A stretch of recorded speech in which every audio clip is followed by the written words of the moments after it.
সাম্প্রতিক সময়ে YouTube Facebook খুললে একটা কথা খুব ভেসে আসছে, তুমি কে আমি কে, রাজাকার রাজাকার। এই নিয়ে তোমাদের একটা গল্প শোনাবো। আমাদের এলাকায় আমার এক ধনাঢ্য দাদা ছিল।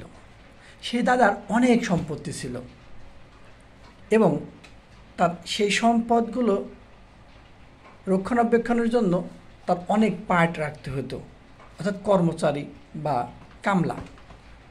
তো তারা একসঙ্গে দল বেঁধে কাজ করতে যেত এবং সেই দলের মধ্যে একজন ছিল কানা। তো দাদা মাঝে মাঝে দেখতে যেত যে তারা আসলে কেমন কাজ করছে।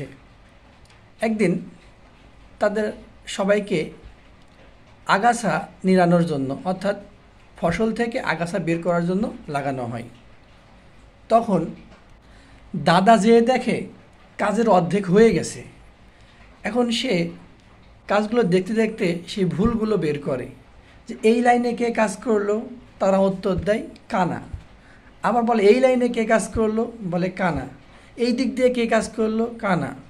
আরে সব কাজই কানা করলো, তাহলে তোরা কি করলো?